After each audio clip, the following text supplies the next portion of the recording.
Assalamualaikum warahmatullahi wabarakatuh. Selamat pagi anak-anakku semua. Bagaimana kabarnya hari ini? Semoga kita senantiasa dalam lindungan Allah Subhanahu wa taala. Baiklah anak-anakku semua, hari ini kita akan menginjak pada materi selanjutnya, yaitu tentang alam barzah. Coba perhatikan gambar berikut anak-anakku semua. Kalian pasti pernah melihat atau bahkan mungkin mengikuti prosesi pemakaman sebuah jenazah, baik itu yang menimpa keluarga, teman, saudara, atau bahkan masyarakat. Dalam prosesi tersebut pasti kita banyak memiliki pertanyaan tentang bagaimana proses manusia setelah meninggal dan kemudian apa yang mereka lakukan. Bismillahirrahmanirrahim. Allah Subhanahu wa taala telah memberitakan kepada seluruh makhluk hidup bahwa setiap jiwa akan merasakan kematian. Hanya Allah Subhanahu wa taala yang maha hidup dan tidak akan mati. Selain Allah Subhanahu wa taala, semua pasti akan mati tanpa kecuali, baik jin, manusia maupun malaikat.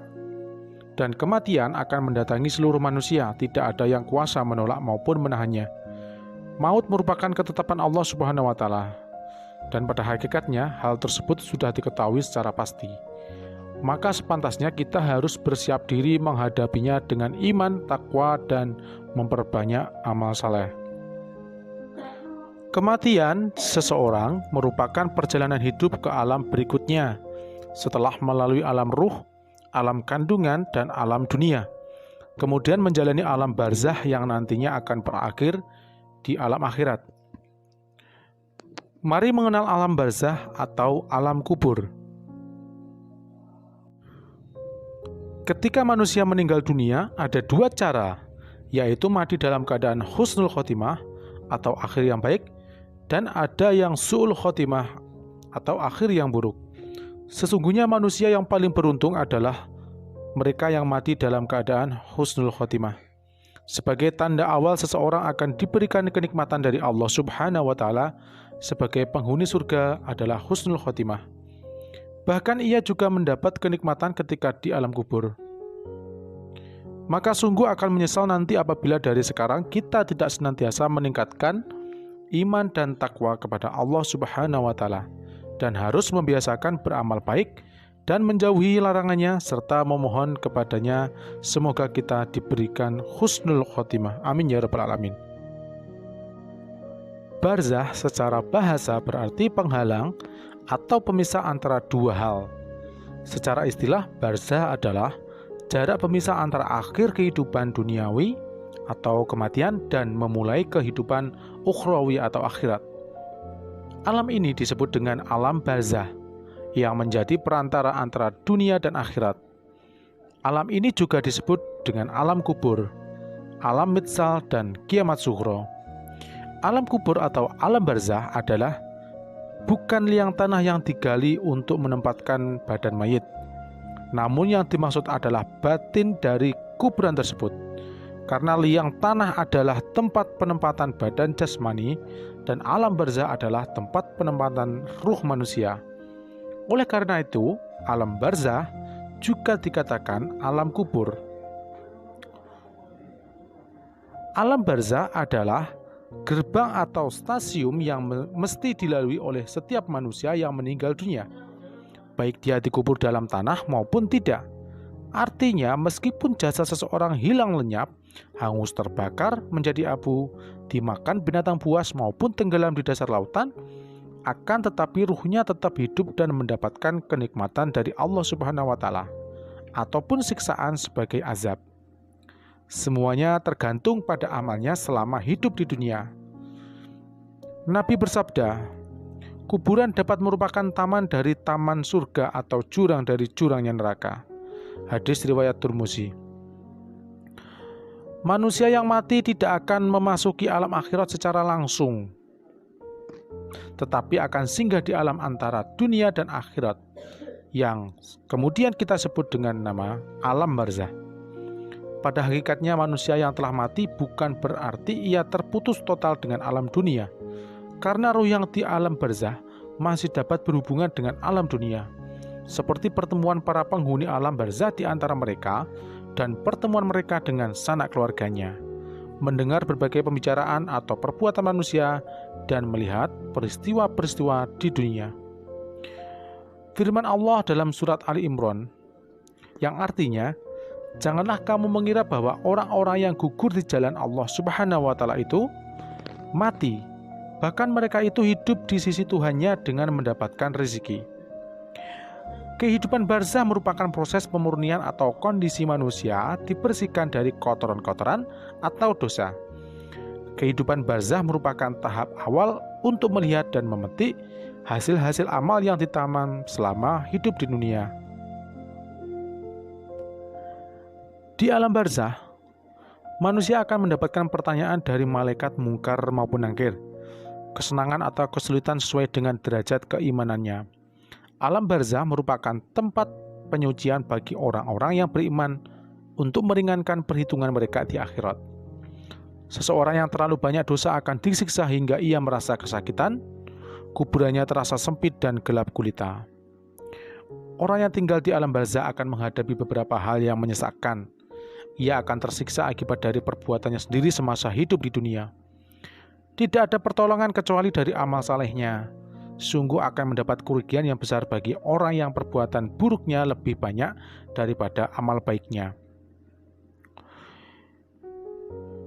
Digambarkan para pendosa akan disiksa dengan palu yang terbuat dari besi. Wajahnya akan dihantam oleh malaikat penyiksa dengan sekeras-kerasnya hingga wajahnya hancur tak terbentuk. Kemudian dibangunkan lagi, dipukul lagi, dan seterusnya. Gambaran tersebut sepatutnya mendorong kita untuk senantiasa melakukan amal yang baik semata-mata untuk mengharap ridha Allah Subhanahu wa Ta'ala. Apakah kita ingin selamat juga bahagia di dunia hingga di akhirat kelak? Siapa yang tidak ingin mendapat kasih sayang dari Allah Subhanahu wa Ta'ala? Pasti semua menjawab ingin memperoleh kebahagiaan di dunia dan selamat di akhirat. Tidak hanya bahagia di dunia saja. Kematian menjadi babak baru dari perjalanan menuju alam kubur. Di alam kubur, seseorang yang telah meninggal dunia bisa terlepas dari azab kubur dan juga bisa mendapatkannya. Semua itu tergantung pada amalnya ketika ia hidup di dunia. Sebagaimana diwasiatkan oleh Rasulullah SAW bahwa pelaku maksiat akan mendapatkan siksa kubur. Di antara perbuatan manusia yang menyebabkannya mendapat siksa kubur antara lain, yang pertama, tidak bersuci setelah buang air kecil, mengadu domba dengan kebohongan, berbuat ghulul atau mengambil harta yang bukan haknya, membaca Al-Quran tetapi tidak mengamalkan isinya, berbuat zina, memakan harta hasil riba, suka berhutang tetapi tidak menyelesaikan kewajibannya. Ada 4 amalan yang dapat menerangi alam kubur kita dan terhindar dari siksa kubur. Di antaranya, yang pertama, menjaga sholat 5 waktu. Dengan menjaga sholat 5 waktu, sangat penting.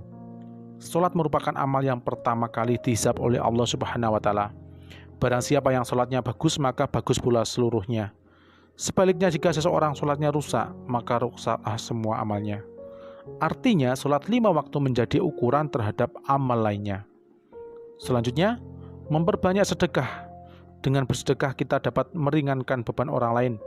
Dan masih banyak lagi manfaat bersedekah, baik manfaat langsung berupa disenangi banyak orang atau tidak langsung dengan mendapatkan kenikmatan yang abadi di surga. 3. Banyak membaca Al-Quran. Rasulullah SAW telah menganjurkan umatnya untuk memperbanyak membaca Al-Quran. Sesungguhnya Al-Quran akan menjadi penolong bagi pembacanya besok di hari kiamat. Manfaat langsung yang dapat dirasakan bagi pembaca Al-Quran adalah mendapat ketenangan hati dan pikiran. Yang keempat, memperbanyak bertasbih. Amalan ini sangat ringan diucapkan, tetapi sangat besar pahalanya. Membaca tasbih merupakan bentuk pengakuan kita bahwa hanya Allah Subhanahu wa Ta'ala melebihi segala-galanya. 4 hal inilah yang akan dapat menerangi kubur dan meluaskannya. Sedangkan 4 hal penyebab siksa kubur yang harus ditinggalkan adalah sebagai berikut. Yang pertama adalah dusta atau bohong. Karena dusta merupakan perilaku yang dapat merugikan diri kita sendiri dan dampaknya akan dijauhi oleh teman sekitarnya dan membuat dirinya tidak dapat dipercaya oleh orang lain. Yang kedua adalah khianat. Orang yang berkhianat akan mendapat azab dari Allah Subhanahu wa Ta'ala dan dibenci sesama manusia. Yang ketiga adalah adu domba. Perilaku yang dapat menyebabkan seseorang putus tali silaturahim. Orang yang memutus tali silaturahim juga akan mendapat siksa kubur. Yang keempat, menjadi kebersihan setelah kencing. Menjaga kebersihan setelah kencing. Sebagaimana anjuran Rasulullah SAW dalam sabdanya, jika istinja atau membersihkan kemaluan setelah buang air kecil atau besar, jangan sampai ada sisanya, harus bersih dan tuntas. Dalam sebuah riwayat, Rasulullah SAW bersabda, sahabatnya menghentikan perjalanannya di dekat dua kuburan dan memungut pelepah daun kurma, kemudian mematahkannya menjadi dua dan menutupkannya di atas masing-masing kuburan tadi. Melihat hal tersebut, sahabat bertanya, mengapa Rasulullah SAW melakukan hal itu? Rasulullah SAW menjelaskan bahwa penghuni kuburan itu tengah mendapat siksa. Dengan izin Allah Subhanahu wa Ta'ala, Rasulullah SAW mendengar pedihnya rintihan kedua penghuni kubur tadi. Rasulullah SAW dapat sabdanya, kedua penghuninya sedang disiksa bukan karena dosa besar, yang satu karena suka adu domba dan yang lainnya karena tidak bersih saat membersihkan air seni atau istinja. Diriwayatkan oleh hadis riwayat Bukhari wa Muslim. Ketika kencing dia tidak mensucikannya dengan baik. Maksudnya percikan kencing yang najis itu mengenai bagian dari kain yang dikenakan orang itu, dan kain itu terbawa pula waktu sholat. Oleh karena itu sangat dianjurkan agar bersih dalam bersuci dari najis itu, serta beradab dalam buang air atau hadas. Para penghuni kubur pasti mendapat nikmat atau azab, tetapi Allah Subhanahu wa Ta'ala tidak menampakkannya kepada penduduk di dunia. Hal tersebut merupakan wujud rahmat atau kasih sayang Allah Subhanahu wa Ta'ala kepada hambanya. Telah nampak ibarat tersebut di sekitar kita. Dengan teknologi yang canggih, seorang ibu dapat melihat anaknya yang masih ada dalam alam rahim.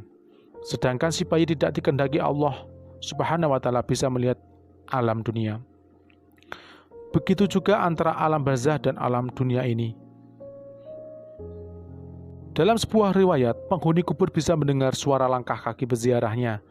Tetapi sebaliknya, peziarah yang ada di dalam dunia tidak kuasa atau tidak bisa melihat dan mendengar apapun dari penghuni alam barzah. Banyak hikmah yang bisa diambil dari keadaan tersebut.